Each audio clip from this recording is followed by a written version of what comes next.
Good afternoon बच्चों। हम लोग जीवों में श्वसन लेसन को पढ़ रहे हैं, जिसमें हमने कल आपको बताया था श्वसन क्रिया क्या होती है।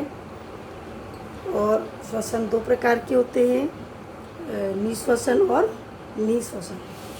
श्वसन हमने आपको बताया था कि निश्वसन क्या होता है। निश्वसन में जब हम वातावरण की ऑक्सीजन युक्त वायु को नाक से फेफड़ों तक जो हमारे पहुंचने की क्रिया होती है उसको हम अंतःश्वसन या उसको निश्वसन कहते हैं, इंस्पायरेशन कहते हैं। और निश्वसन में एक्सपायरेशन इसको कहते हैं, इसको उच्च श्वसन भी कहते हैं। फेफड़ों की कार्बन डाइऑक्साइड युक्त जो वायु होती है नाक के द्वारा शरीर से बाहर निकालने की क्रिया को निश्वसन या उच्च श्वसन कहते हैं, एक्सपायरेशन कहते हैं। फिर श्वासोश्वास ब्रीथिंग, जब अंतःश्वसन और उच्च श्वसन की क्रिया संयुक्त रूप से होती है तो इसे ब्रीथिंग या इसको श्वासोश्वास कहते हैं। तो श्वसन की पूर्ण प्रक्रिया जो होती है वो इसमें अंतःश्वसन के द्वारा ली गई ऑक्सीजन रक्त के माध्यम से किसी जीवित कोशिका में पहुंचकर उसमें उपस्थित पदार्थों की को जो भोज्य पदार्थ हैं उनको विखंडित करती है, जिसके फलस्वरूप ऊर्जा उत्पन्न होती है और साथ ही कार्बन डाइऑक्साइड भी उत्पन्न होती है, जो कि शरीर से जो होती है वो बाहर निकाल दी जाती है। तो ये संपूर्ण क्रिया जो होती है वो श्वसन कहलाती है। इसके बाद हमने आपको ये एग्जाम्पल यहाँ पे बताया था, जो प्रयोग है ये वाला किया हुआ है। ये एक परख नली ली हुई है, इसमें चूने का पानी ले लिया है और इसको स्ट्रॉ के द्वारा एक जो पतली जो प्लास्टिक की जो नली आती है उसके द्वारा इसको हम फूंकते हैं स्ट्रॉ के द्वारा। तो ये कांच की भी नली होती है, उसके द्वारा हम इसको फूंकते हैं। फूंकने से हमारे मुंह से जो कार्बन डाइऑक्साइड गैस होती है वो इसके अंदर जाती है परख नली के अंदर और वो चूने के पानी को दूधिया कर देती है। तो चूने का रंग जो होता है वो पानी का दूधिया हो जाता है, जो कार्बन डाइऑक्साइड गैस के कारण होता है। तो ये जो प्रयोग किया हमने इसको, उसके आधार पे हमको ये पता चलता है कि उस श्वसन में निकली हुई वायु जो होती है उसमें कार्बन डाइऑक्साइड गैस उपस्थित होती है।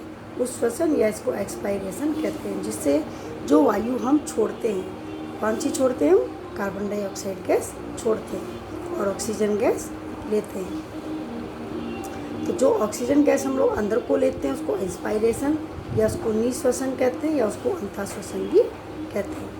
और जो हम कार्बन डाइऑक्साइड गैस जो बाहर जो छोड़ते हैं उसको निश्वसन या उसको श्वसन या उसको जो होता है एक्सपायरेशन भी कहते हैं। इसके बाद देखेंगे हम श्वसन दर क्या होती है।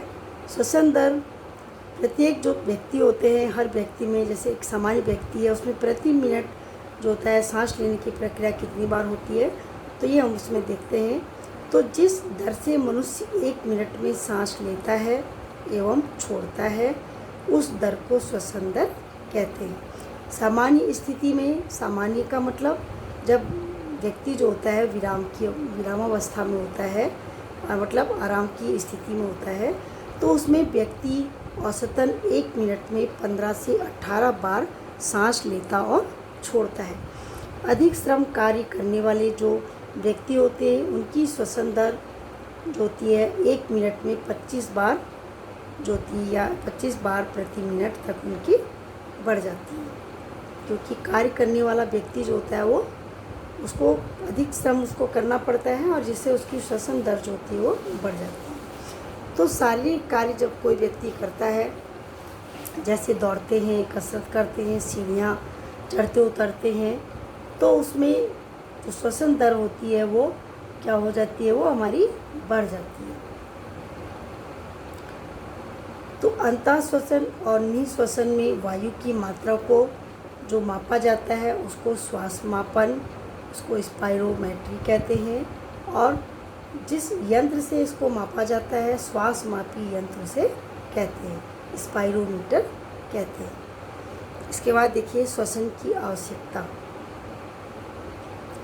तो अंतःश्वसन में जो हम ऑक्सीजन गैस लेते हैं तो ये ऑक्सीजन गैस कहाँ से आती है, तो क्योंकि प्रकाश संश्लेषण की क्रिया पेड़ पौधे करते हैं और पेड़ पौधे इस प्रकाश संश्लेषण की क्रिया में जो होते हैं कार्बन डाइऑक्साइड गैस लेते हैं और अपना भोजन बनाते हैं, प्रकाश संश्लेषण की क्रिया करते हैं और इस क्रिया के फलस्वरूप वो ऑक्सीजन गैस को मुक्त करते हैं। यही ऑक्सीजन हम श्वसन में लेते हैं और कार्बन डाइऑक्साइड गैस को मुक्त करते हैं। ये कार्बन डाइऑक्साइड गैस फिर वापस वायुमंडल में चली जाती है और जिसका उपयोग पेड़ पौधे अपने भोजन बनाने में करते हैं और इस तरह से फिर वो ऑक्सीजन गैस छोड़ते हैं जो वायुमंडल में चली जाती है और इस वायुमंडल से हम फिर ऑक्सीजन को अपनी श्वसन क्रिया के लिए उपयोग में लाते हैं। तो इस तरह से ऑक्सीजन और कार्बन डाइऑक्साइड इनका जो है वायुमंडल में इनकी जो होती है वो निरंतरता बनी रहती है।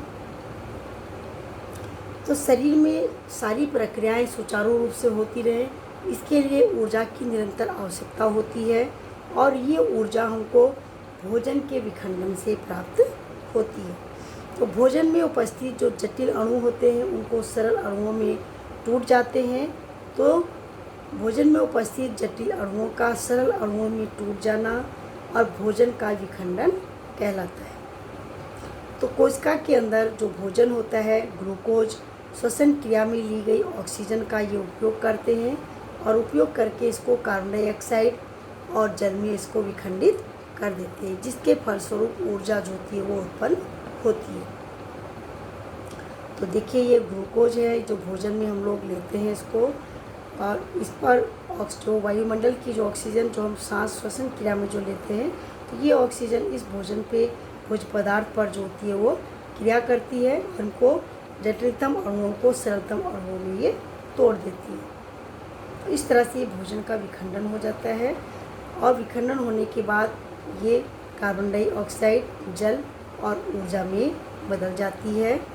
तो देखिए ग्लूकोज का सूत्र होता है C6H12O6 plus oxygen 6O2 equal to carbon dioxide 6CO2 plus जल H2O 6H2O प्लस ऊर्जा ये हो गई जो उत्पन्न होती है ऊर्जा ये हो गई। तो ये जो होती है हमारी जो श्वसन की जो क्रिया होती है जो भोज्य पदार्थों पे का जो विखंडन करती है, जिसके फलस्वरूप कार्बन डाइऑक्साइड जल और ऊर्जा बनते हैं।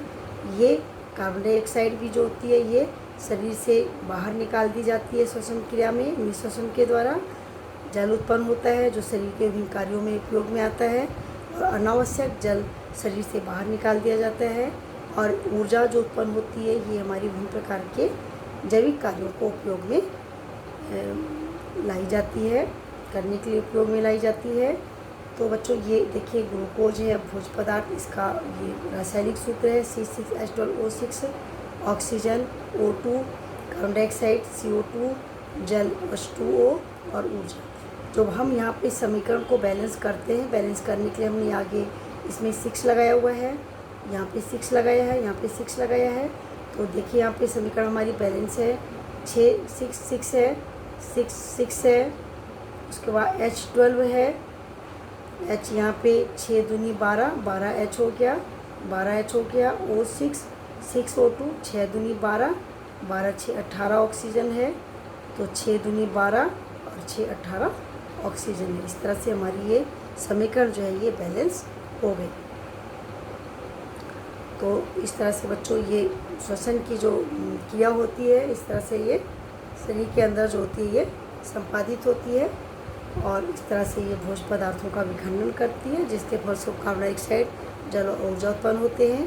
कार्बन डाइऑक्साइड शरीर से हानिकारक होने के कारण बाहर निकाल दी जाती है और जल का भी शरीर के अंदर उपयोग हो जाता है। अनावश्यक जल शरीर से जो होता है यूरिन के रूप में, पसीने के रूप में निकाल दिया जाता है और ऊर्जा जो होती है हमारी विभिन्न प्रकार के कार्यों को करने के लिए उपयोग में लाई जाती है।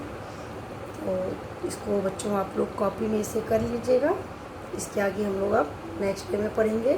तो नेक्स्ट डे में हम लोग पढ़ेंगे मानव का श्वसन तंत्र। इसको आप लोग बुक से पढ़ के आइएगा।